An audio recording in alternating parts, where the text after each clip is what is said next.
তো কাল চলে গেছে জন্মাষ্টমী। তো এখানে গোপালকে স্নান করিয়ে তারপরে তার যথাস্থানে বসানো হলো। তো এখন গোপাল পুজো করা হবে। তো আজকে হচ্ছে নন্দ উৎসব। তো নন্দ উৎসবের ভিডিওটাই তোমাদের সাথে বেসিক্যালি শেয়ার করব। তো কেমন লাগছে জন্মাষ্টমীর দিন গোপাল সোনাকে সাজিয়ে তোমরা অবশ্যই কমেন্টে জানিও। এই হলো জন্মাষ্টমীর ভোগ যা করেছিলাম তাই ঠাকুরকে নিবেদন করা হয়েছে। তো আজ হলো নন্দ উৎসব। হ্যালো ফ্রেন্ডস, রিম্পাস ওয়ার্ল্ডে তোমাদের সবাইকে আবারও অনেক অনেক স্বাগত। আজ চলে এসেছে একটা নতুন ভিডিও নিয়ে।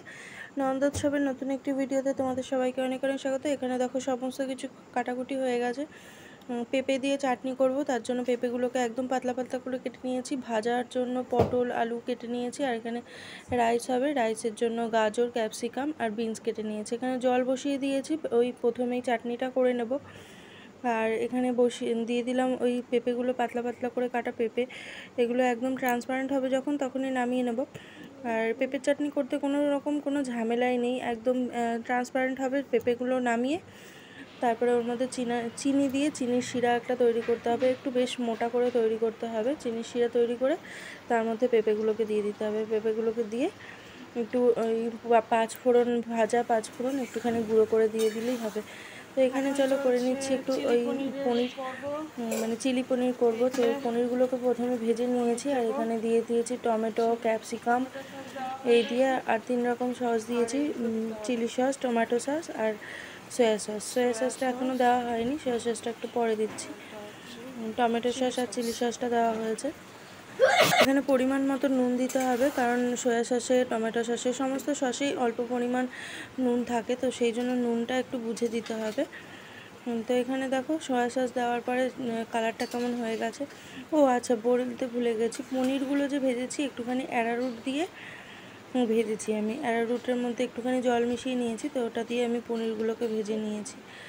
এখানে আমার 2 প্যাকেট মতন পনির রয়েছে, ওই 250 গ্রাম মনে হয় পনিরগুলো। 2 প্যাকেট মতো পনির রয়েছে, 250 না 200 মনে হয়, যাই হোক। তো এরকমভাবে একটুখানি নেড়ে তারপরে জল দিয়ে পরিমাণ মতো গ্রেভি রেখে নামিয়ে নিয়েছি। আমি এখানে সমস্ত রেসিপিগুলোর মানে টোটাল ভিডিওটা করতে পারিনি, কারণ ভিডিও এত বড় হয়ে যাচ্ছিলো, তার জন্য আর করা হয়ে ওঠেনি। এখানে তারপর বসিয়ে দিয়েছি দুধ পায়েসের জন্য। এখানে 2 লিটার মতন দুধ দিয়েছি, আর দিয়েছিলাম 4 প্যাকেট ছোট ছোট 10 টাকা দামের 4 প্যাকেট গুঁড়ো দুধ দিয়েছিলাম। তো এখানে 250 চাল করেছিলাম, আমি 250 চাল দিয়ে করেছি। পায়েসটা এত দারুণ টেস্টি হয়েছিল কি বলবো। আমি এদিকে কাজ করছি, এই যে রান্না বান্না চলছে, পায়েস হচ্ছে এখন। আর আমার পক্ষী রানী কি করছে চলো দেখাই। ওকে আজকে আর নিচের ঘরে রাখিনি, ওকে ওপরের ঘরে নিয়ে এসেছি। এই যে খারাপও লাগছে, ওকে বাস্কের মধ্যে আজকে রাখতে হচ্ছে, ওকে বাইরে বার করতে পারছি না। বাইরে বার করলে তো চারিদিক ঘুরবেই করবে, না ওকে সামলাতে পারবো না এদিকে কাজ করতে পারবো, তো সেই জন্য।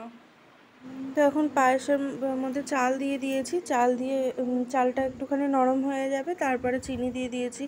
আমি ওই কাপ মেপে চিনি দিয়েছি, ওই 2.5 কাপ মতন চিনি দিয়েছি। ঠাকুরের ভোগের জিনিস যেহেতু টেস্ট করে তো দেখা যাবে না, তো হাতে একটুখানি নিয়ে দেখতে হবে, বেশ চিটচিটে মতন ভাব হলে তখনই নামিয়ে ফেলতে হবে। পায়েসটা দেখতে এরকম একটু পাতলা লাগছে, কিন্তু ঠান্ডা হয়ে গেছিলো যখন, পুরো একদম ক্ষীরের মতন কেটে কেটেই দিতে হচ্ছিলো, একদম ক্ষীরের মতন জমে গেছিলো পায়েসটা। তো এখানে আমি এখন করে নেব পোলাওটা। তার জন্য ঘি আর সাদা তেল দিয়ে দিয়েছি গরম করতে, তার মধ্যে গোটা গরম মশলা ফোড়ন দিয়ে চালটা সম্পূর্ণ চাল দিয়ে দিয়েছি। চাল দিয়ে এর মধ্যে সমস্ত রকম মশলা দিয়ে দেবো, ওই পোলাওয়ের মশলা, নুন আর একটু সামান্য হলুদ দিয়েছি, দিয়ে জল দিয়ে দিয়েছি। পরিমাণ মতন জল দিতে হবে। আমি এখানে জলটা দিয়েছি আমার আন্দাজ মতোই দিয়েছি। তোমরা যদি করতে চাও তাহলে তোমাদেরকে একটু সাবধানেই করতে হবে, কারণ জল বেশি হয়ে গেলে একদম নরম হয়ে যায়। তো আমি রেশিওটা জাস্ট শুধু বলে দিতে পারি, ওই 4 বাটি চাল হলে 8 বাটি জল, এরকম যা চাল নেবে তার ডবল জল। তো এখানে দেখো আমি প্রথমেই কাজু কিশমিশ সব সবজি যেগুলো আগে প্রথমে দেখিয়েছিলাম সেগুলো ভেজে নিয়েছিলাম। তো সেই সবজিগুলো লাস্টে মিশিয়ে দিলাম। অর্ধেক মিশিয়েছি আর অর্ধেক রয়েছে। এখানে হয়েছে 1.5 কিলো মতন চাল রান্না করেছি, আরও 1 কিলো রয়েছে, তো সেটাও করে নেব সেই একই প্রসেসে।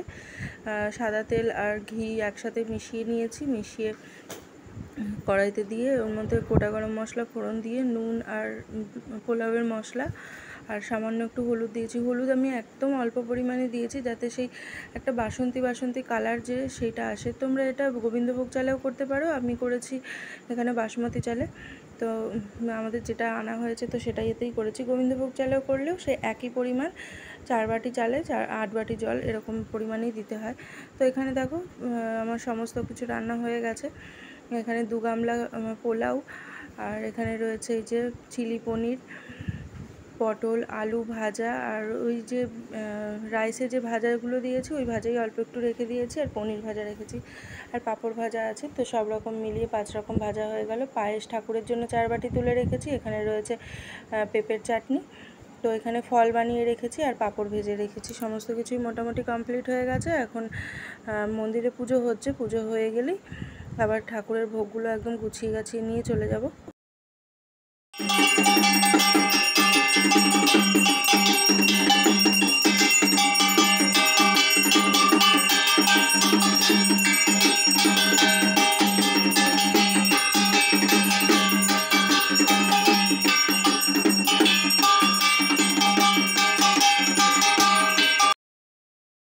তো ওদিকে তো আরতি হচ্ছিল, আরতি হতে হতেই আমি তাড়াতাড়ি করে আবার ঘরে চলে এসেছি। ঘরে এসে আবার ঠাকুরের ভোগগুলো আমি গুছিয়ে নিয়েছি। তো সেগুলো আর ভিডিও করতে পারিনি, ভুলে গেছিলাম আসলে ভিডিও করতে। তো আগের দিন করেছিলাম, জন্মাষ্টমীর দিনের ভোগেরগুলো ভিডিও করেছিলাম। তো এই যে হলো ঠাকুরের ভোগ, সাজানো হয়ে গেছে, ঠাকুরকে নিবেদনও করা হয়ে গিয়েছিল। তো লাস্টে তোমাদেরকে আবার দেখিয়ে দিচ্ছি। এই যে যা যা করেছি সবই দিয়েছি। কালকে যেগুলো করেছিলাম সেগুলো অল্প অল্প রেখে দিয়েছিলাম মন্দিরে, তো সেগুলো আবার দিয়ে দিয়েছি। এখানে সমস্ত কিছু মিলিয়ে হয়ে গেছে আজকের পুজো। পুজো হয়ে যাওয়ার পরে সমস্ত ভোগ গুছিয়ে আবার ঘরে নিয়ে আসা হয়েছে। ঘরে এনে তারপরে যাকে যা দেওয়ার আশেপাশের বাড়িতে সমস্ত কিছু ভোগ আমি সাজিয়ে নিয়েছি। অনেক বাড়িতে দেওয়া হয়ে গেছে, আর কিছু বাকি আছে সেগুলো আমি বেড়ে নিয়েছি। সবাইকে দিয়ে ঠিয়ে তারপরে আমাদের নিজেদেরটাও গুছিয়ে নিয়ে বসে পড়েছি। ওর বাবা তো এখনও দোকান থেকে আসেনি, তো ওর বাবা আসলে পরে ওর বাবা খাবে। তো আমরা এখানে বসে পড়েছি। আর এই পাশে যে দেখতে পাচ্ছ ও হচ্ছে আমার ননদ। তো ননদ আসে সবসময় যে কোনো অকেশানে, সবার লাস্টে সব কাজ মিটে যায় ও তারপরে এসে উপস্থিত হয়। আজকেও সেই সেম, পুজো টুজো সব হয়ে গেছে, তারপরে একদম 2:30 পৌনে 3টের সময় এসে উপস্থিত। তো চলো আজকের মতো ভিডিওটা এখানেই শেষ করে দিচ্ছি। ওভারঅল ভিডিওটা কেমন লাগলো অবশ্যই কমেন্টে জানিও, ভালো লাগলে লাইক কমেন্ট শেয়ার করে দিও। আর অবশ্যই দেখা হবে আবার কোনো নেক্সট ভিডিওতে। ততক্ষণ তোমরা খুব খুব ভালো থেকো, সুস্থ থেকো, সাবধানে থেকো। আর আমার ব্লগগুলো কেমন লাগছে অবশ্যই কমেন্টে জানাতে থেকো। যাওয়ার আগে একবার বলো, জয় গোপাল জয় গোপাল। সবাইকে ভালো রেখো, সুস্থ রেখো। আজকের মতো টাটা, বাই বাই।